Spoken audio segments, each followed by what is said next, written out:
रूपा अपने पति नामदेव और बेटी संध्या के साथ अजमेर में रहती थी। पति की नौकरी भी ठीक थी, 2 कमरों का अपना मकान भी था। रूपा ने संध्या को भी अच्छे स्कूल में डाल रखा था। नामदेव भी रूपा और संध्या की खुशी का ख्याल रखता था। सब कुछ ठीक चल रहा था, पर अचानक मानो रूपा की खुशियों को किसी की नजर लग गई। नामदेव को दोस्तों के साथ खाने पीने की आदत पड़ गई। वो अक्सर पार्टी करने के बहाने दोस्तों में शराब पर पैसा बहाने लगा। नामदेव रोजाना आधी रात तक नशे में चूर घर लौटता था। एक दिन, आपने लौटने में बहुत देर कर दी।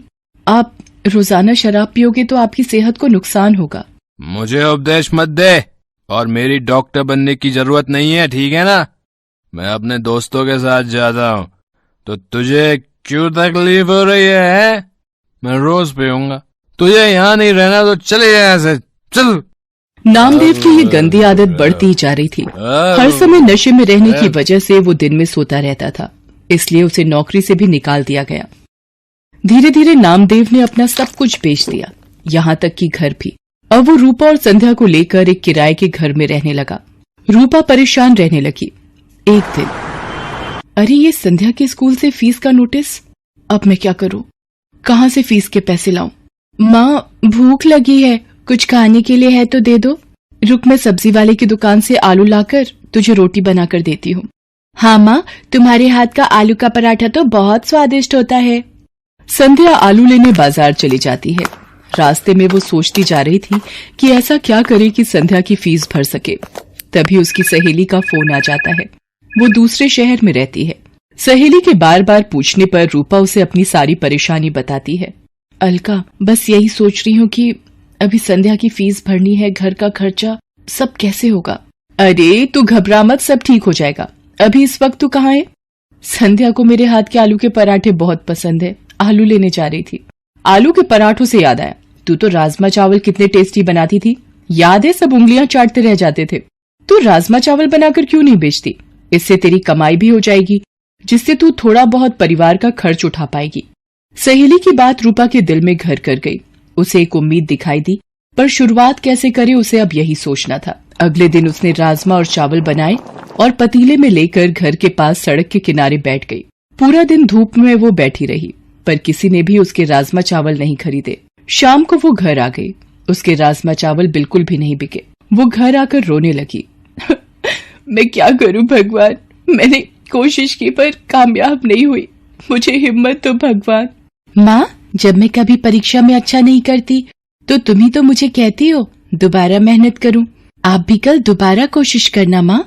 मेरी बेटी कितनी समझदार हो गई है, तू ठीक कह रही है। मैं एक बार और कल कोशिश करूंगी। रूपा अगले दिन दोबारा राजमा चावल बनाती है। पूरा दिन एक भी ग्राहक नहीं आता। रूपा निराश हो जाती है। आज भी कोई ग्राहक नहीं आया, लगता है मुझे ये काम बंद करना पड़ेगा। अब आपके पास कुछ खाने को मिलेगा? यहाँ आसपास की खाने की दुकानें बंद हो गई हैं। आपको यहाँ देखा तो मुझे लगा कि यहाँ कुछ खाने को मिल जाए शायद। जी, राजमा चावल की प्लेट है मेरे पास। भूख में तो सब कुछ अमृत है। एक प्लेट कितने की है? जी 20 रुपए। क्या बात है, राजमा चावल तो बड़े ही स्वादिष्ट बने हुए हैं।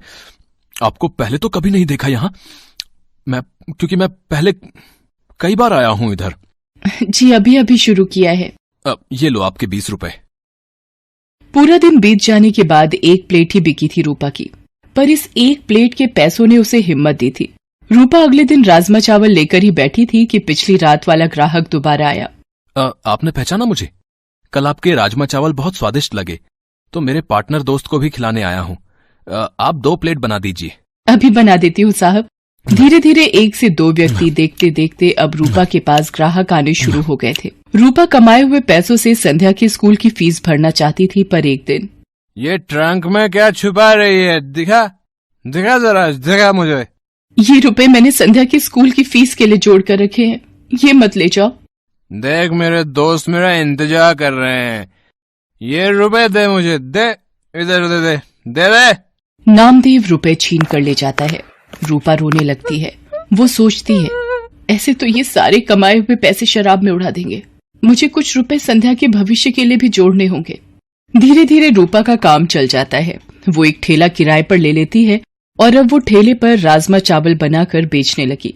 समय बीतता गया। रूपा की जिंदगी 15 साल आगे चली गई। संध्या भी पैसों की कमी के कारण 10वीं तक ही पढ़ाई कर पाई। वो भी अब माँ के काम में हाथ बटाती थी। रूपा मेहनत करते करते थक गई थी, पर उसकी एक जिम्मेदारी अभी बाकी थी। वो थी संध्या की शादी। एक दिन रूपा की वही सहेली जिसने फोन पर बात की थी, रूपा से मिलने आती है।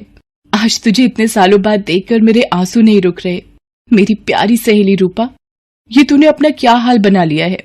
गरीबी के थपेड़े तेरे चेहरे पर आई झुर्रियों में बयान हो रहे हैं। अरे तू बैठ अलका, संध्या से मिल। ये मेरी बेटी संध्या है। संध्या, ये मेरी मेरठ वाली सहेली अलका। अलका मौसी, माँ आपको बहुत याद करती हैं। रूपा, मैं इसलिए तेरे पास आई थी कि एक अच्छे घर का रिश्ता है। संध्या भी वहाँ खुश रहेगी। अलका, अगर मेरी ये जिम्मेदारी पूरी हो जाए तो मेरे लिए बहुत खुशी की बात है। ठीक है, फिर मैं बात कर लेती हूँ लड़के वालों से। रूपा को तसल्ली हो जाती है कि संध्या की शादी हो जाएगी।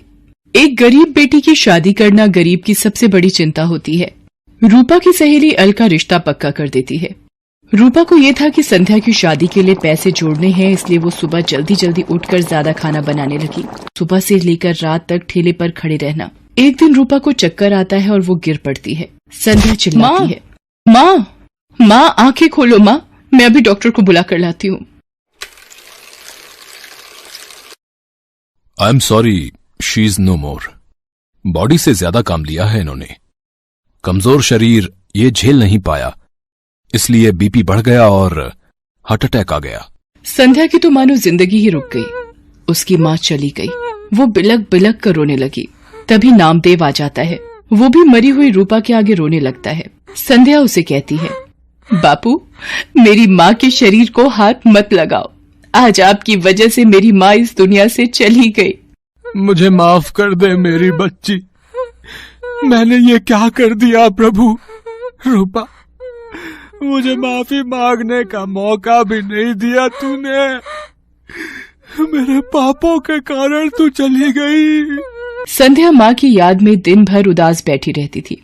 नामदेव भी अब संध्या की चिंता में परेशान रहता था। वो कोई काम ढूंढने भी क्या जाता। सब उसकी पुरानी बुरी आदतों को जानते थे, इसलिए काम नहीं देते थे। एक दिन अलका रूपा से मिलने आती है और उसके मरने की खबर सुनकर वो भी बहुत दुखी होती है। वो नामदेव को संध्या के रिश्ते की बात बताती है। देखिए नामदेव जी, अब मेरी सहेली रूपा तो नहीं रही, पर संध्या की शादी की जिम्मेदारी अब आपको निभानी है। लड़के वाले जल्दी ही शादी करना चाहते हैं, आप सोचकर जवाब दे देना। अलका के जाने के बाद नामदेव सोच में पड़ जाता है कि उसके पास तो एक पाई तक नहीं जो वो संध्या की शादी कर सके। वो रूपा को याद करके रोने लगता है। तभी एक आदमी आता है। जी नमस्ते, मेरा नाम मोहन है। रूपा जी के बारे में पता चला, सुनकर बहुत दुख हुआ। आपको कुछ काम था रूपा से? जी, एक दिन मैं रूपा जी के ठेले पर राजमा चावल खाने आया था, तभी उनसे बात हुई। मैं जरूरतमंद लोगों के लिए एक बैंक योजना चलाता हूं। रूपा जी भी मेरे पास रुपए जमा करवाती थीं। वो जब भी पैसे जमा करने आती तो यही कहती थीं कि मेरी बेटी संध्या की शादी में काम आएंगे। आज वही रुपए मैं देने आया हूं। पिछले दिनों उन्होंने मुझे फोन किया था कि बेटी की शादी के लिए जरूरत है तो मैं उन्हें दे दूं। ये लीजिए, ब्याज मिलाकर 3.5 लाख रुपए उनके बैंक में जुड़े हुए हैं। आज उन्हें देने आया था। रूपा, तुम अपनी जिम्मेदारी निभाना नहीं भूली। जाते जाते भी अपनी बेटी की शादी की जिम्मेदारी निभा गई। संध्या बेटी, देखो, तुम्हारी माँ की तरफ से शादी का तोहफा ये अंकल जी लाए हैं। संध्या भी ये सब देखकर रोने लगती है। उन रुपयों को नामदेव संध्या की शादी में लगा देता है और संध्या को ढेर सारा आशीर्वाद देकर विदा कर देता है। Best buddies. Hello friends, thanks for watching this video.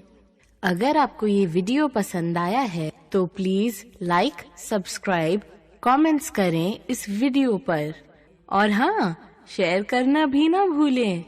और भी मजेदार वीडियो देखने के लिए नीचे दिए गए बेल आइकॉन को दबाएं। देखते रहिए बेस्ट बडीज।